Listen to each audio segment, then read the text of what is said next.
யாடியா T5L மகிழ்ச்சி நிறைந்த நீண்ட பயணத்திற்கு. வணக்கம். டாக்டர் ரொலியின் காலை நேர பிரதான செய்தி அறிக்கைகளுடன் இணைந்திருக்கின்றோம்.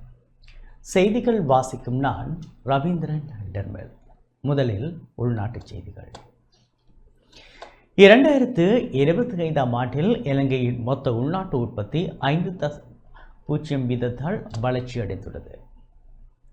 2025ஆம் ஆண்டின் 4வது காலாண்டு மற்றும் முழு ஆண்டுக்கான மொத்த உள்நாட்டு உற்பத்தி மதிப்பீடுகளை தொகை மதிப்பு மற்றும் புள்ளிவிவரவியல் திணைக்களம் வெளியிட்டுள்ளது.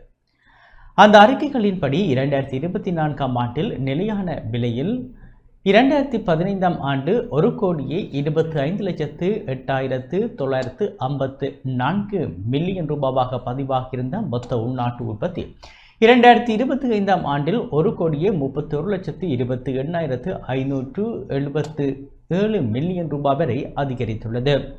இது 5% வளர்ச்சி என மதிப்பிடப்பட்டுள்ளது. பொருளாதாரத்தின் பிரதான 3 துறைகளான விவசாயம், கைத்தொழில் மற்றும் சேவைகள் முறையே 2025ஆம் ஆண்டில் 1.4%, 7.8% மற்றும் 3.3% என்ற வீதத்தில் வளர்ச்சியடைந்துள்ளதாக குறிப்பிடப்பட்டுள்ளது.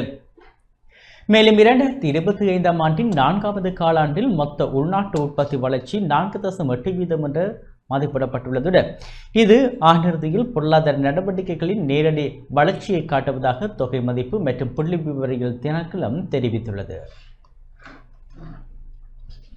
உலக உணவு பாதுகாப்புக்கு பெரும் அச்சுறுத்தல் ஏற்படும் என உலக உணவு திட்டம் எச்சரித்துள்ளது. ஈரான் மீது அமெரிக்கா மற்றும் இஸ்ரேல் முன்னெடுத்து வரும் வான்வழி தாக்குதல்கள் எதிர்வரும் ஜூன் மாதம் வரை நீடிக்குமானால் உலகளவில் மேலதிகமாக 45 மில்லியன் மக்கள் கடும் பசி மற்றும் பட்டினிக்கு முகம் கொடுக்க நேரிடும் என உலக உணவு திட்டம் எச்சரித்துள்ளது. ஜெனீவாவில் ஊடகவியலாளர்களிடம் கருத்து தெரிவித்த அந்த அமைப்பின் பிரதி நிறைவேற்று பணிப்பாளர் ஹாஃப் இது தொடர்பான அதிர்ச்சியூட்டும் தகவல்களை வெளியிட்டுள்ளார். குறித்த மோதல்கள் காரணமாக உலகளாவிய ரீதியில் விநியோக சங்கிலி பாதிக்கப்படுவதால் அத்தியாவசிய உணவுப் பொருட்களின் விலை அதிகரிப்பு, மும்முனை போர் காரணமாக மசகு எண்ணெய் விலையில் ஏற்படும் சடதியான மாற்றம், ஹார்முஸ் நீரிணை போன்ற முக்கிய கடல்வழி பாதைகளில் நிலவும் பதற்றம் காரணமாக போக்குவரத்து செலவுகள் அதிகரித்தல் போன்ற துறைகளில் ஏற்படும் வெளியேற்றமே இந்த பாரிய உணவு தட்டுப்பாட்டுக்கு காரணமாக அமையும் என அவர் சுட்டிக்காட்டினார். தற்போது உலகளவில் 319 மில்லியன் மக்கள் கடும் பசி மற்றும் ஊட்டச்சத்து குறைபாட்டினால் பாதிக்கப்பட்டுள்ளனர். இதுவே இதுவரை பதிவான மிக உயர்ந்த எண்ணிக்கையாகும். இந்த எண்ணிக்கையில் இந்த தற்போதைய போர் சூழல் காரணமாக மேலும் 45 மில்லியன் மக்கள் இந்த பட்டினியில் இணைந்தால் உலகளாவிய உணவு பாதுகாப்பு பெரும் அச்சுறுத்தலுக்கு உள்ளாகும் என ஹாஃப் கவலை வெளியிட்டுள்ளார்.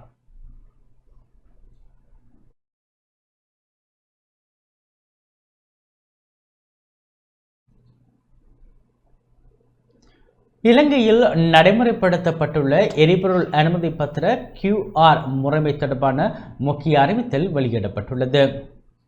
இலங்கையில் நடைமுறைப்படுத்தப்பட்டுள்ள எரிபொருள் அனுமதி பத்திர QR முறைமை தொடர்பான முக்கிய தகவல்களை இலங்கை பெட்ரோலிய கூட்டுத்தாபனம் மற்றும் டிஜிட்டல் பொருளாதார அமைச்சு ஆகியன வெளியிட்டுள்ளன. இதன்படி ஒவ்வொரு வாரமும் சனிக்கிழமை நள்ளிரவுடன் வாராந்த எரிபொருள் ஒதுக்கீடு நிறைவடையும் என்பதுடன் ஞாயிற்றுக்கிழமை முதல் புதிய ஒதுக்கீடு அமலுக்கு வரும் என அறிவிக்கப்பட்டுள்ளது.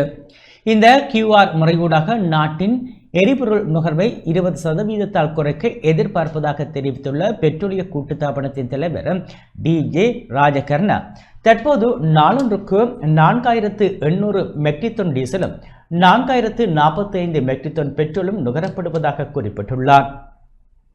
தற்போதைய கையிருப்பை கொண்டு அடுத்த மாதம் இறுதி வரை விநியோகத்தை முன்னெடுக்க முடியும் எனவும் கச்சா எண்ணெய் வருகை தொடர்பில் நிலவும் நிச்சயமற்ற தன்மையை கருத்தில் கொண்டு இந்த கட்டுப்பாடுகள் அவசியமானவை என்றும் அவர் விளக்கம் அளித்தார். இதேவேளை ஒரு தேசிய அடையாள அட்டை மற்றும் ஒரு தொலைபேசி இலக்கத்தின் கீழ் ஒரு வாகனத்தை மட்டுமே பதிவு செய்ய முடியும் என்ற புதிய கொள்கை முடிவை டிஜிட்டல் பொருளாதார அமைச்சு அறிவித்துள்ளது. ஒன்றுக்கும் மேற்பட்ட வாகனங்களை பயன்படுத்துவோர் வணிக பதிவு பிரிவின் கீழ் பதிவு செய்து கொள்ள வேண்டும் என அறிவுறுத்தப்பட்டுள்ளது. அத்துடன் வாகன உரிமையாளர்கள் மாற்றம் மற்றும் தரவு பிழைகள் காரணமாக ஏற்பட்ட 99% தொழில்நுட்ப சிக்கல்கள் தற்போது தீர்க்கப்பட்டுள்ளதாக அமைச்சின் ஆலோசகர் சுமுது ரத்நாயக்க உறுதிப்படுத்தியுள்ளார். எரிபொருள் நிலையங்களில் வரிசைகளை மீறி செயற்படுவோருக்கு எரிபொருள் வழங்கப்பட மாட்டாது என போலீசார் எச்சரித்துள்ளனர்.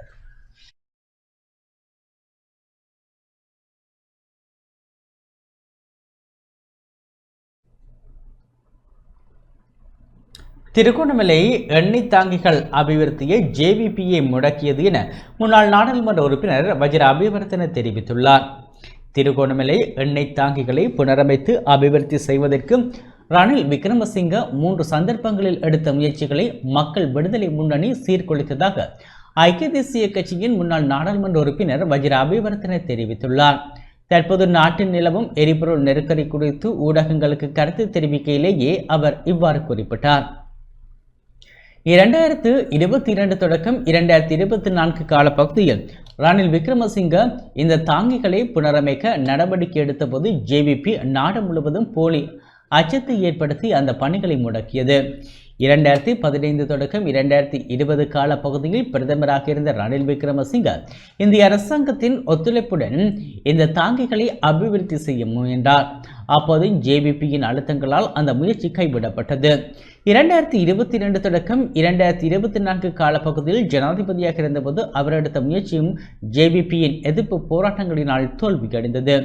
இந்த 3 சந்தர்ப்பங்களில் ஒன்றிலாவது இந்த தாங்கிகள் அபிவிருத்தி செய்யப்பட்டிருந்தால் தற்போது ஏற்பட்டுள்ள உலகளாவிய நெருக்கடியின் போது இலங்கைக்கு தேவையான எரிபொருளை சேமித்து வைத்திருக்க முடிந்திருக்கும் என வஜிர அபிவர்த்தன சுட்டிக்காட்டினார். இந்த தாங்கிகளின் உரிமை யாரிடம் இருந்தாலும் அவசர காலங்களில் அதில் சேமிக்கப்படும் எரிபொருள் இலங்கையர்களுக்கே சொந்தமாகும். அந்த தாங்கிகளை பயன்படுத்தி இருந்தால் இன்றைய நெருக்கடியை மிக இலகுவாக கையாண்டிருக்கலாம். இந்த 3 பொன்னான வாய்ப்புகளையும் சீர்குலைத்த ஜேவிபிக்கு இன்று அதன் கர்மவினை கழித்துள்ளது என அவர் மேலும் தெரிவித்தார். දහමේ දිට්ඨ ධම්ම වේදනීය කර්මය වගේ තමයි අද දවසේ ඒ කරපු දේවල් වල ප්‍රතිඵල වර්තමාන පාලකයන්ට භුක්ති විඳින්න සිදු වෙලා තිබෙනවා. ආණ්ඩුවත් රුසියාවෙන් තෙල් ගන්න යනවා. நாட்டில் ஏற்பட்டுள்ள நெருக்கடி தொடர்பில் பொதுமக்கள் அச்சமடைய தேவையில்லை என ஜனாதிபதி அனுரகுமார் திசாநாயக்க தெரிவித்துள்ளார். நாட்டில் தற்போது நிலவும் எரிசக்தி மற்றும் பொருளாதார நெருக்கடி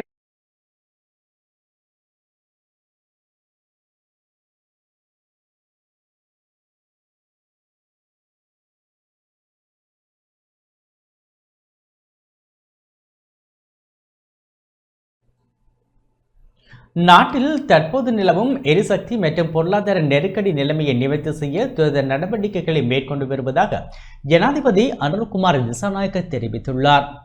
எரிபொருள் நெருக்கடி நிலை தொடர்பில் நேற்றிரவு 7:30 மணியளவில் நாட்டு மக்களுக்கு விசேட உரையாற்றிய வேளை இவ்வாறு குறிப்பிட்டார். உலகளாவிய ரீதியில் யுத்தம் எந்த எல்லைக்கு சென்றாலும் இலங்கை தனது நடுநிலை கொள்கையில் இருந்து தவறாது செயற்படும். சர்வதேச அளவில் சில எரிபொருள் வழங்குனர்கள் கப்பல்களை அனுப்புவதில் சிக்கல்களை எதிர்நோக்கியுள்ள போதிலும் நட்பு நாடுகளுடன் முன்னெடுக்கப்பட்ட ராஜதந்திர பேச்சுவார்த்தைகள் ஊடாக சாதகமான பதில்கள் கிடைத்துள்ளன. அதனால் புதிய விநியோகஸ்தர்களுக்கு கொள்வனவு கட்டளைகள் அனுப்பப்பட்டுள்ளன. குறிப்பாக டாலர்களில் வருமானம் ஈட்டும் தனியார் ஏற்றுமதி தொழில்துறை மற்றும் சுற்றுலாத்துறை சங்கங்களின் கோரிக்கைகளுக்கு அமைய அவர்களுக்கு தேவையான எரிபொருளை அவர்களை இறக்குமதி செய்ய அனுமதி பத்திரம் வழங்கப்பட்டுள்ளது. அதற்கமைய இன்று முதல் தனியார் துறை மூலம் சுற்றுலாத்துறைக்கும் இந்த ஏற்றுமதி நிறுவனங்களுக்குமான எரிபொருள் வழங்கப்படும். நாட்டில் எரிவாயு தட்டுப்பாடு ஏற்படாது. மார்ச் மாதத்துக்கு தேவையான 3,30,000 தொன்களுக்கு மேலதிகமாக 3,80,000 தொன் இறக்குமதி செய்யப்பட்டுள்ளது. 33,000 தொன் எரிவாயு தாக்கிய கப்பல் இன்று அல்லது நாளை நாட்டை வந்தடைய உள்ளது. சுகாதார சேவை, விமான நிலையம் மற்றும் துறைமுகம் போன்ற அத்தியாவசிய தேவைகளுக்காக பாதுகாப்பு எரிபொருள் கையிருப்புகளை பேணுவதற்கு நடவடிக்கை எடுக்கப்பட்டுள்ளது. விவசாய நடவடிக்கைகளுக்கான எரிபொருள் ஒதுக்கீட்டை அதிகரிக்கவும் தீர்மானிக்கப்பட்டுள்ளது. பெருந்தோட்டத்துறையில் தேயிலை தோட்ட பயன்பாடுகளுக்கு QR முறையின் கீழ் வழங்கப்படும் ஒதுக்கீடு போதாதெனில் அவர்களுக்கு மேலதிக எரிபொருள் வழங்கப்படும். உணவு விநியோக வேலையமைப்பு பாதிக்கப்படாமல் இருப்பதை உறுதி செய்ய அத்தியாவசிய மற்றும் மரக்கறி விநியோகஸ்தர்களுக்கான எரிபொருள் விநியோகமும் உறுதிப்படுத்தப்படும். அரசாங்கத்தின் எரிபொருள் பாவனையை குறைந்தபட்சம் 25% குறைக்கவும் குறைக்கும் நோக்கில் அரச பணியாளர்களுக்கு வாராந்தம் புதன்கிழமைகளில் விடுமுறை வழங்க தீர்மானிக்கப்பட்டுள்ளது. அந்த வகையில் நாட்டில் நெருக்கடியை தீர்ப்பதற்கான அனைத்து முன்னெச்சரிக்கை நடவடிக்கைகளையும் அரசாங்கம் மேற்கொண்டுள்ளது. எனவே பொதுமக்கள் அச்சமடைய தேவையில்லை என குறிப்பிட்டுள்ளார். ආවේක්ෂණ කමිටුවත් මැදිහත් වුණු තවත් අපි ශේත්‍ර කීපයක් තෝරාගෙනද එකක් තමයි බල සැපයුම් බලශක්ති සැපයුම් අපි සාර්ථක කර ගැනීම සඳහා කරන මැදිහත් වීම. එහිදී අපි මැදිහත් වීම කීපයක් කරලා තිබෙනවා මේ වෙනකොට. අපි ஆசிய அபிவிருத்தி வங்கியிடமிருந்து 620 மில்லியன் அமெரிக்க டாலர் நிதியுதவியை பெற்றுக் கொள்வதற்கான யோசனைக்கு அமைச்சரவை அங்கீகாரம் வழங்கியுள்ளது. இலங்கையின் பொருளாதார மறுசீரமைப்பு திட்டங்களை முன்னெடுப்பதற்காக ஆசிய அபிவிருத்தி வங்கியிடமிருந்து 620 மில்லியன் அமெரிக்க டாலர் நிதி உதவியை பெற்றுக் கொள்வதற்கான யோசனைக்கு அமைச்சரவை அங்கீகாரம் வழங்கியுள்ளது. நிதி திட்டமிடல் மற்றும் பொருளாதார அபிவிருத்தி அமைச்சர் என்ற ரீதியில் ஜனாதிபதியினால் சமர்ப்பிக்கப்பட்ட இந்த முன்மொழிவு 2026 ஆண்டுக்கான கொள்கை அடிப்படையிலான நிதியுதவியாக அமைய உள்ளது. சர்வதேச நாணய நிதியத்தின் விரிவாக்கப்பட்ட நிதி வசதி திட்டத்தின் கீழ் முன்னெடுக்கப்படும் கட்டமைப்பு மற்றும் பொருளாதார சீர்திருத்தங்களுக்கு ஆதரவாக இந்த நிதி ஒதுக்கப்பட உள்ளது. அரசாங்கத்தின் அறிவிப்பின்படி இந்த நிதி 5 முக்கிய துணை திட்டங்களுக்காக பயன்படுத்தப்பட உள்ளது. இதற்கமைய வர்த்தகம், முதலீடு மற்றும் கைத்தொழில் அபிவிருத்தி திட்டத்துக்காக 100 மில்லியன் டாலர்களும், நுண், சிறு மற்றும் நடுத்தர அளவிலான தொழில் முயற்சிகளுக்கான நிதி அணுகலை வெளிப்படுத்த 220 மில்லியன் டாலர்களும் ஒதுக்கப்பட்டுள்ளன.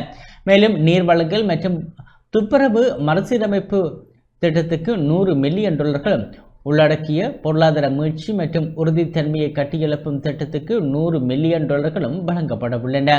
அத்துடன் விவசாய மதிப்பு சங்கிலி நிதியுதவி மற்றும் விவசாய வணிக மேம்பாட்டு திட்டத்துக்காக 100 மில்லியன் டாலர்கள் பயன்படுத்தப்பட உள்ளமை குறிப்பிடத்தக்கது. பொருளாதார ஸ்திரத்தன்மையை உறுதிப்படுத்துவதற்கும் நிதி உள்ளடக்கத்தை மேம்படுத்துவதற்கும் துறைசார் ரீதியான வளர்ச்சியை எய்துவதற்கும் இந்த நிதியுதவி பெரும் பக்கபலமாக அமையும் என எதிர்பார்க்கப்படுகின்றது.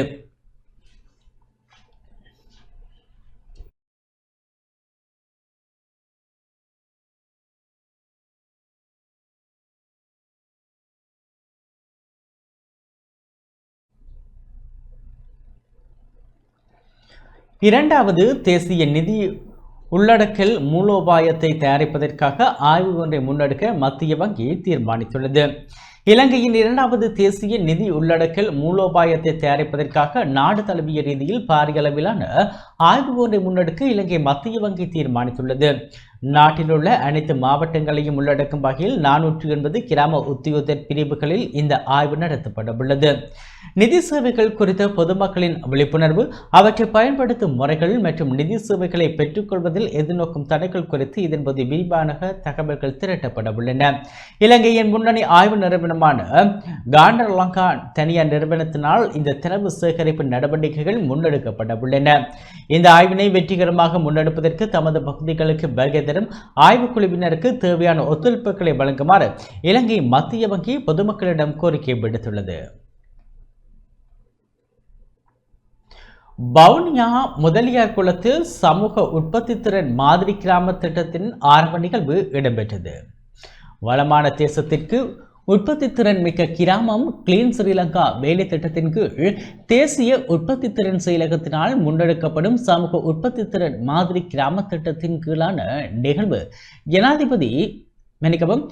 திட்டத்தின் கீழான நிகழ்வு வவுனியா முதலியார் குளத்தில் இடம்பெற்றது. வெங்கலசெட்டிக்குளம் பிரதேச செயலக பிரிவின் முதலியார் குளம் கிராம உத்தியோகத்தர் பிரிவில் முதலியார் குளம் கிராமத்தை சமூக உற்பத்தி திறன் கிராமமாக அபிவிருத்தி செய்யும் ஆரம்ப நிகழ்வு வெங்கலசெட்டிக்குளம் பிரதேச செயலாளர் கேனா சுலோஜனின் வழிகாட்டலில் உதவி பிரதேச செயலாளர் ராதாகிருஷ்ணன் ஆனந்த் தலைமையில் இடம்பெற்றது. உற்பத்தி திறன் ஊடாக எமது நாட்டை அபிவிருத்தியை நோக்கி இட்டு செல்லுதல் எனும் கருப்பொருளில் நிகழ்வு நடத்தப்பட்டது.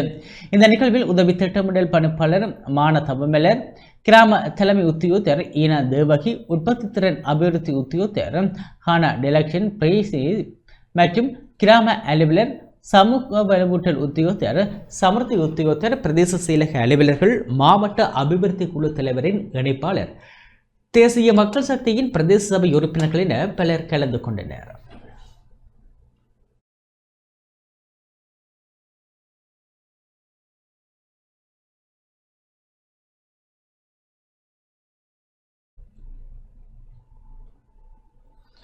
சாத்தியமான எரிபொருள் சேமிப்பு திட்டங்களை உடனடியாக நடைமுறைப்படுத்துமாறு ஜனாதிபதி அனுர்குமார் திசாநாயக்க உத்தரவிட்டுள்ளார்.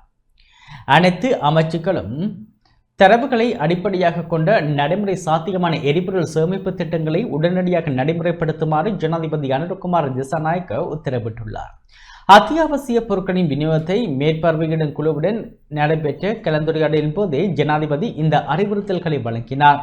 இதற்கமைய அந்தந்த அமைச்சுக்கள் ரீதியாக தயாரிக்கப்படும் எரிபொருள் சேமிப்பு திட்டங்கள் குறித்த அறிக்கைகளை விரைவாக சமர்ப்பிக்குமாறு அவர் பணிப்புரை விடுத்துள்ளார். சந்தையில் அத்தியாவசிய பொருட்களின் விநியோக சங்கிலியை பேணுதல், நியாயமான விலையை உறுதி செய்தல் மற்றும் சுகாதாரம், விவசாயம், சுற்றுலா, போக்குவரத்து, கைத்தொழில் ஆகிய துறைகளில் தடையற்ற சேவைகளை முன்னெடுப்பது குறித்தும் இதன்போது விரிவாக ஆராயப்பட்டது. அத்தியாவசிய சேவைகள், துறைமுகங்கள், விமான நிலையங்கள் மற்றும் உற்பத்தி துறைகளுக்கான எரிபொருள் ஒதுக்கீட்டை முகாமைத்துவம் செய்வதற்காக இலங்கை கனிப்பொருள் கூட்டுத்தாபனத்துடன் இணைந்து ஒருங்கிணைந்த திட்டங்கள் முன்னெடுக்கப்பட்டு வருவதாக அதிகாரிகள் இதன்போது சுட்டிக்காட்டினர். தற்போதைய எரிசக்தி சூழ்நிலைக்கு மத்தியில் நாட்டின் பொருளாதாரம் மற்றும் பொதுமக்களின் இயல்பு வாழ்க்கையை பாதிப்பின்றி முன்னெடுத்து செல்வதற்கு எரிபொருள் தொடர்பான இட்டைப்படுத்தப்பட்ட தரவுகளை பேணுவதும் தொடர்ச்சியான தலையீடுகளை மேற்கொள்வதும் அவசியம் என ஜனாதிபதி இதன்போது வலியுறுத்தினார்.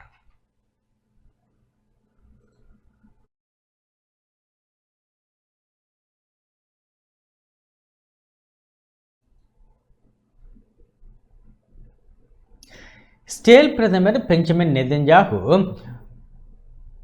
ஈரான் மக்களுக்கு நவ்ரூஸ் பண்டிகை வாழ்த்து தெரிவித்துள்ளார். மத்திய கிழக்கில் போர் பதற்றம் அதிகரித்துள்ள நிலையில் இஸ்ரேல் பிரதமர் பெஞ்சமின் நெதன்யாகு ஈரான் மக்களுக்கு நவ்ரூஸ் பண்டிகை வாழ்த்து தெரிவித்துள்ளார். இஸ்ரேல் பிரதமர் பெஞ்சமின் நெதன்யாகு கொல்லப்பட்டு விட்டார் என சமூக ஊடகங்களில் பல்வேறு வதந்திகள் பரவி வருகின்றன. எனினும் அவர் உயிருடன் தான் இருக்கின்றார், நலமாக உள்ளார் என இஸ்ரேல் பிரதமரின் அலுவலகம் தொடர்ந்து தெரிவித்து வருகின்றது. இதனை உறுதிப்படுத்தும் வகையில் பெஞ்சமின் நெதன்யாகு தேநீர் அருந்தியபடியே பேசும் காட்சிகள் அடங்கிய காணொலி ஒன்றை இஸ்ரேல் பிரதமரின் அலுவலகத்தின் அதிகாரப்பூர்வ எக்ஸ் வலைத்தள பக்கத்தில் வெளியிடப்பட்டது.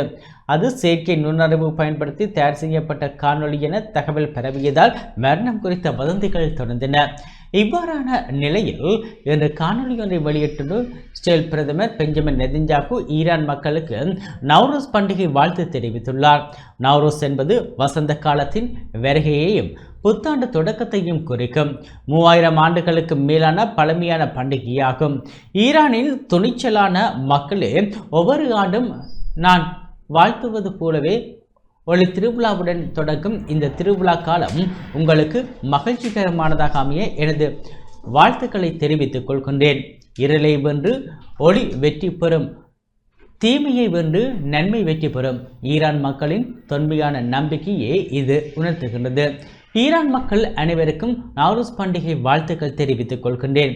இந்த ஆண்டு இந்த விடுமுறை சிறப்பாக அமையட்டும். உங்கள் நண்பர்கள், உங்கள் குடும்பத்தினர், உங்கள் அன்புக்குரியவர்களுடன் கொண்டாடுங்கள்.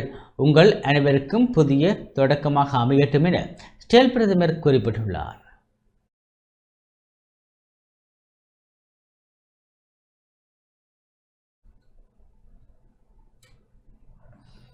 இஸ்ரேல் நடத்திய தாக்குதலில் ஈரானின் துணை இராணுவ படை தளபதி மற்றும் அவரது துணைத் தலைவர் உயிரிழந்ததாக இஸ்ரேல் அறிவித்துள்ளது. இஸ்ரேல் நடத்திய வான்வழி தாக்குதலில் ஈரானின் துணை இராணுவ படை தளபதி குலாம் ரெசா சுலைமானி மற்றும் அவரது துணைத் தலைவர் சையத் ஹிரிஷி ஆகியோர் உயிரிழந்ததாக இஸ்ரேல் அறிவித்துள்ளது. ஈரானின் தேசிய பாதுகாப்பு சபை செயலாளர் அலி லாரஜினியிடம் இந்த தாக்குதலில் உயிரிழந்ததாக ஆஸ்திரேலிய பாதுகாப்பு அமைச்சர் ஸ்டேல் ஹார்ட்ஸ் தெரிவித்துள்ளார். அலி லாரஜானி உச்ச தலைவர் அயதுல்லா அலி ஹமேனிக்கு பின்னர் நாட்டின் முக்கிய பாதுகாப்பு தலைவர்களில் ஒருவராக கருதப்பட்டவர் என கூறப்படுகின்றது. கடந்த 6 ஆண்டுகளாக பாசிஸ்ட் படைப்பிரிவின் தளபதியாக பணியாற்றி வந்த குலாம் சுலைமானி அயதுல்லா ஹமேனிக்கு மிகவும் நெருக்கமானவராக காணப்பட்டார். அவர் இந்த தாக்குதலுக்கு பாசிஸ்ட் படையின் பல உயர்மட்ட அதிகாரிகளும் உயிரிழந்திருக்கலாம் என ஆரம்ப தகவல்கள் வெளியாகியுள்ளன. தெஹ்ரானில் உள்ள ஒரு இரகசிய தங்குமிடத்தை இலக்கு வைத்து இந்த தாக்குதல் நடத்தப்பட்டதாக ஆஸ்திரேலிய இராணுவம் தெரிவித்துள்ளது. ஸ்டேல் இந்த தகவலை அதிகாரப்பூர்வமாக வெளியிட்டுள்ள போதிலும் இதுவரை ஈரான் தரப்பில் இருந்து எந்தவித தகவலும் வெளியாகவில்லை. இதற்கிடையில் அலி லாரஜானி சமூக வலைத்தளத்தில் கையெழுத்து பிரதியை வெளியிட்டதாக தகவல்கள் வெளியாகியுள்ளன. இது அவர் உயிருடன் இருப்பதற்கான ஆதாரமா அல்லது முன்கூட்டியே திட்டமிடப்பட்ட பதிவா என்ற குழப்பம் நிலவுகின்றது.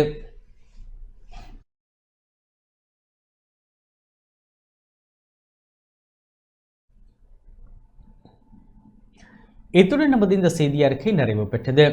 தொடர்ந்தும் நமது நிகழ்ச்சிகளுடன் இணைந்திருங்கள். வணக்கம்.